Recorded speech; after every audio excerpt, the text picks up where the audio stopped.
চাকরিহারাদের পাশে সংগ্রামী যৌথ মঞ্চ, প্রতিবাদীদেরই পুলিশি তলব। বিকাশ ভবনের সামনে চাকরিহারাদের বিক্ষোভে ভেঙে যায় বিকাশ ভবনের গেট। সেই সরকারি সম্পত্তি নষ্টের অভিযোগে পুলিশি তলব করা হয় সংগ্রামী যৌথ মঞ্চের প্রতিনিধি ইন্দ্রজিৎ মণ্ডল ও চাকরিহারা শিক্ষাকর্মী সুদীপ কোনারকে। হাইকোর্টের নির্দেশে বিধাননগর উত্তর থানায় পৌঁছায় দুজনেই। টানা 2 ঘন্টা জিজ্ঞাসাবাদ করা হয়। ইন্দ্রজিৎ মণ্ডল বলেন, অনৈতিকভাবে আমার বিরুদ্ধে মামলা দেওয়া হয়েছে। সম্পত্তি ভাঙচুরের অভিযোগ একেবারেই অনৈতিক। সেদিন রাতে শিক্ষক শিক্ষিকাদের যেভাবে পেটানো হয়েছে, লাঠিচার্জ করা হয়েছে, প্রতিবাদ জানানোর দরকার সেটাই জানিয়েছি।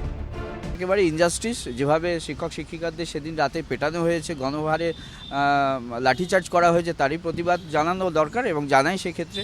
এবং একজন সাধারণ নাগরিক হিসাবে এবং শিক্ষক হিসাবে শিক্ষকদের পাশে দাঁড়ানোটা মনে হয় নৈতিক কর্তব্য আমাদের, তাই তাদের পাশে রয়েছে। যারা আন্দোলন করে বা যারা সত্যের পথে চলে তাদের বিরুদ্ধে অনেক রকম মামলা বা সরকার তাদের বিরুদ্ধে নানা রকম প্রতিবন্ধকতা তৈরি করার অপচেষ্টা তারা চালায়, কিন্তু সেক্ষেত্রে দাঁড়িয়ে আমরা ভয়ের কোনো ব্যাপার কিছু নেই।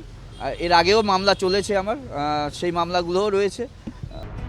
এদিকে ঘটনার দিন উপস্থিত ছিলেন না সুদীপ কোনার, কিন্তু তারপরেও কেন তাকে তলব করা হলো তা জানা নেই বলেই জানিয়েছেন তিনি।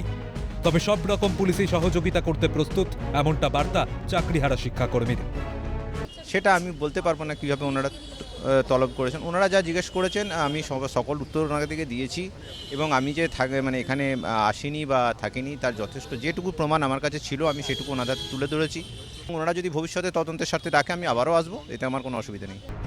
সংগ্রামী যৌথ মঞ্চকে হেনস্থা করার কারণেই অনৈতিকভাবে কেস দেওয়া হয়েছে। মূলত সংগ্রামী যৌথ মঞ্চ দীর্ঘদিন ধরে লড়াই আন্দোলনে নেমে এসেছে এবং সেখানে লড়াই আন্দোলন করছে, যার ফলশ্রুতি 25% ডিএ দিতে হচ্ছে। এই সমস্ত বিষয়গুলোকে কেন্দ্র করে সংগ্রামী যৌথ মঞ্চকে হেনস্থা করা এবং সংগ্রামী যৌথ মঞ্চের যারা নেতৃত্ব রয়েছে তাদের পিছনে লাগা, এটাই দূরভিসন্ধি। কেস যতই দেওয়া হোক কোনোভাবেই আন্দোলনকে প্রতিহত করতে পারবে না বলে স্পষ্ট জানিয়েছেন ইন্দ্রজিৎ মণ্ডল। তো আমি আসবো, থাকবো, এরপরেও নানা রকম কেস দিতে পারে, এর আগেও কেস দিয়েছে, তাতে কোনো কিছু এসে যায় না। কারণ সমাজের প্রত্যেকটা মানুষের এদের পাশে এসে থাকা দরকার, আমি শুধু নয়।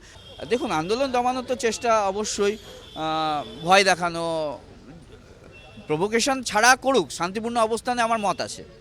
তাদের তলব করা হয়েছিল এবং 10:25 তারা বিধাননগর নর্থ থানায় প্রবেশ করেন এবং 12:25 নাগাদ সেখান থেকে বের হন। অর্থাৎ টানা 2 ঘন্টা বিধাননগরে যারা পুলিশ আধিকারিকরা রয়েছেন, গোয়েন্দা বিভাগের আধিকারিকরা রয়েছেন, তারা জিজ্ঞাসাবাদ করেন। তাদের আন্দোলন দমানোর চেষ্টা করা হচ্ছে।